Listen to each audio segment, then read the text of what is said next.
Estamos en comunicación con Juan Manuel López, presidente del bloque de diputados de la coalición cívica. Juan Manuel, buenos días. Florencia Halfon te saluda. ¿Cómo te va? ¿Qué tal? Buen día, Florencia. ¿Cómo le va? Gracias por atendernos. Por favor. ¿Qué identificás que está pasando en el Congreso ante después de un año de un Congreso donde el oficialismo logró bastante de lo que quería y que este año parece que no tanto?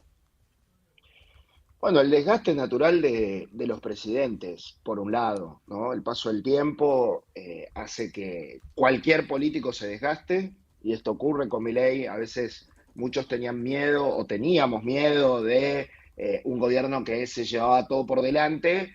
Algunos decíamos, bueno, lo que hay que hacer en la Argentina es tan difícil que no hay modo que nadie, por más nuevo que sea, por más osado que sea, no entre en una etapa de desgaste. Después vimos en enero, con el discurso de Davos y con el caso Libra, que la imagen del presidente, que parecía consolidada o que había tenido un diciembre bastante bueno, empezaba a desgastarse. Y yo creo que eso, los políticos que más especulan con estas cosas lo empiezan a percibir y por ahí se animan a esto, a interpelar funcionarios, a crear una comisión investigadora, a jugársela un poco más y no,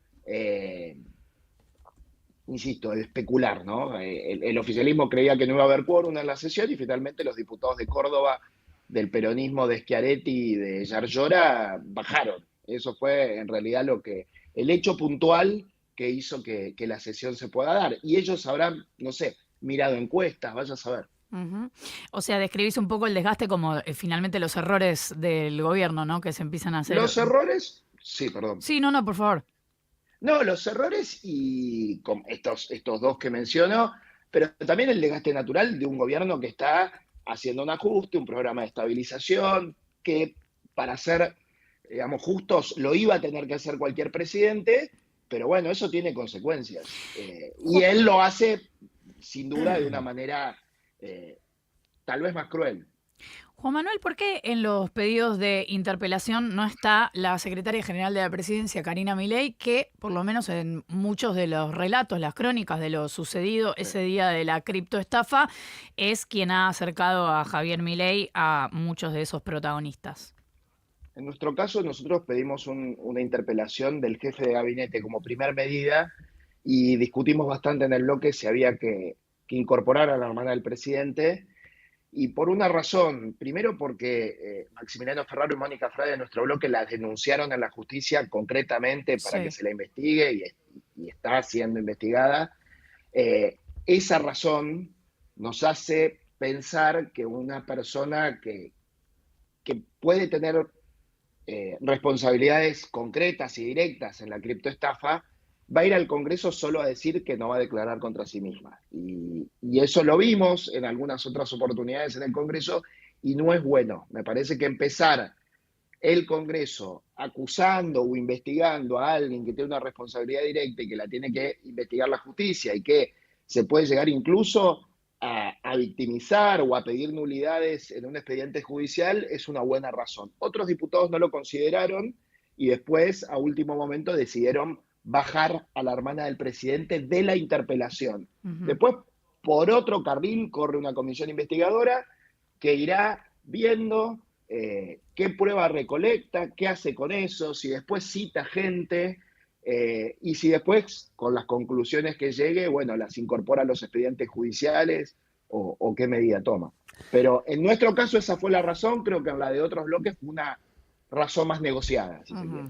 Juan Manuel, ¿cómo te va? Nico Fiorentino te saluda. ¿Qué tal? Quiero llevarte a otro tema que tiene que ver con ficha limpia, que si bien ya la aprobó la Cámara de Diputados, vos sos diputado, está en el Senado ahora, pero en el día de anteayer, la coalición cívica de la provincia de Buenos Aires, que vos integrás, sos diputado nacional por la provincia de Buenos Aires, representó un proyecto de ficha limpia en la legislatura bonaerense que si uno fuese malicioso y tuviese ganas de ponerle cara a las leyes, diría diría, hay una ley de ficha limpia en el Congreso Nacional para que Cristina no pueda ser candidata a nivel nacional y hay una ley de ficha limpia en la legislatura para que Cristina no pueda ser candidata provincial, que es lo que parece que va a ser.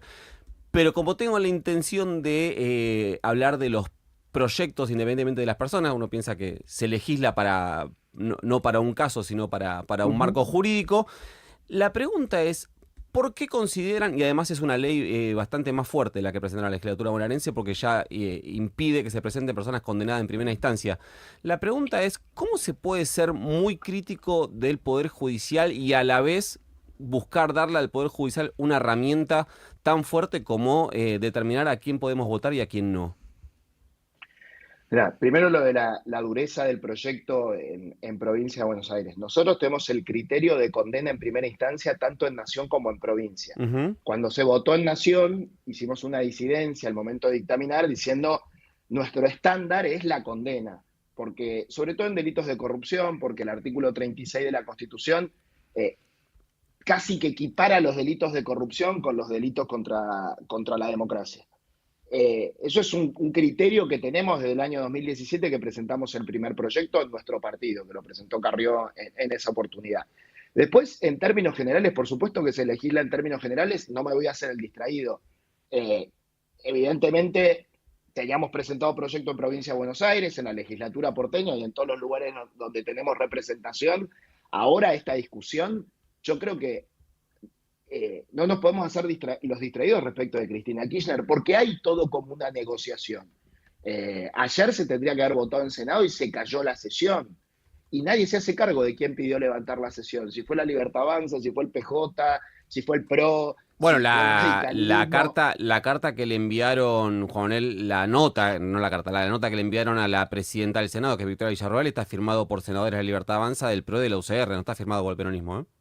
Está bien, bueno, está bien. Pero digo, no el por qué es otra cosa, que yo ahí te entiendo, claro, entiendo dónde vas. Es como que no hay explicaciones. Yo podría especular, un periodista me preguntó hace 2 días, el día de la sesión, el miércoles, el martes, perdón, che, lo de Karina Milei y lo de ficha limpia en Senado, ¿tienen algo que ver? Yo le digo, mirá, creo que no. Pero cuando uno no da razones de por qué las cosas suceden, las especulaciones empiezan a correr. Y nosotros queremos quedar fuera de cualquier especulación. Y como el proyecto de ficha limpia lo habíamos presentado hace mucho tiempo en la provincia de Buenos Aires, y ahora se había caído, y ahora se pueden dar especulaciones, la verdad que dijimos, lo tenemos que volver a presentar.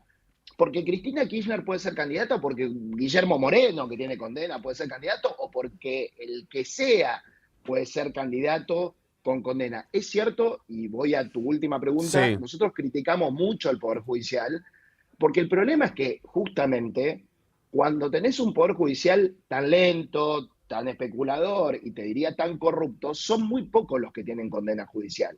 Entonces, estos instrumentos de ficha limpia terminan dejando fuera de la contienda, y yo estoy de acuerdo con que un condenado, por algo lo presentamos, quede afuera de la contienda electoral, porque la justicia evidentemente se hace la distraída, por decirlo menos, con un montón de dirigentes políticos, empresariales, lo que quieras. Eso no creo que sea incompatible con el instrumento de ficha limpia con criticar al Poder Judicial.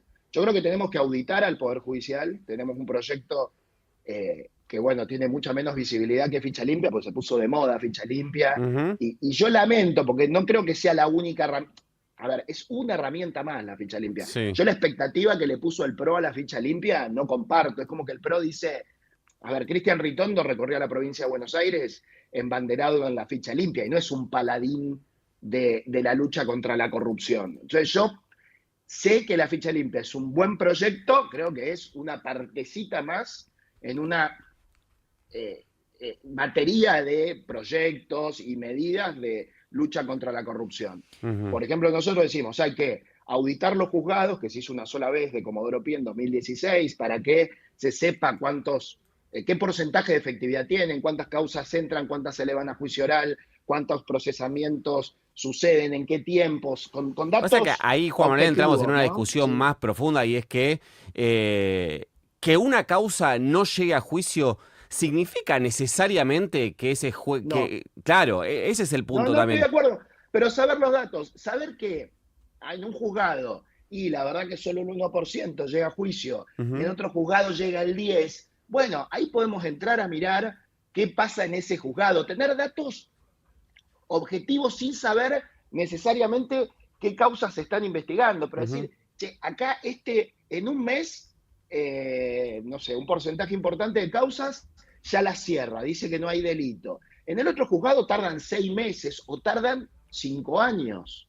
El que tarda 5 años es sospechoso, como pasaba con Ariel Lijo, Sería que sospechoso, no por ejemplo, decidía. Juan, en esto que decís, que por ejemplo la Corte Suprema suele resolver los recursos de queja, en algunos casos en 1 año, en 2 años, en el caso Vudú fueron casi 1 año, y que en el caso de Cristina, por ejemplo, lo resuelva antes de agosto, es decir, en menos de 3 meses. Sería, desde el punto de vista del funcionamiento de los tiempos, ¿sería Sí, sospechoso para yo creo vos? que la Corte, yo creo que no va a pasar eso, porque creo que la Mm. Corte lamentablemente, se toma mucho tiempo para las causas, no tiene plazo, como se dice siempre, y se dice no tiene plazos como si estuviera bien, no, tendría que tener plazos la Corte. Mm. Yo entiendo Buen que hay planteo. causas de mucha trascendencia institucional, entiendo también que hay causas que la Corte recibe entre 15 y 20 mil expedientes por año, es una locura en la Argentina.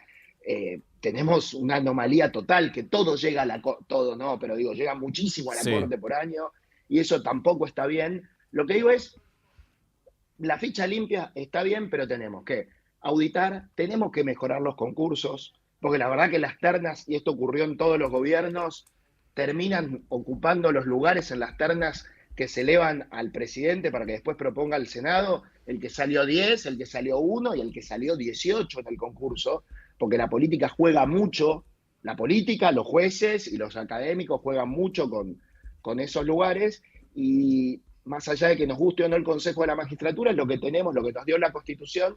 Yo creo que deberíamos tratar de mejorarlo para que llegue gente en serio a los juzgados, independiente e idónea, que no es lo que está ocurriendo.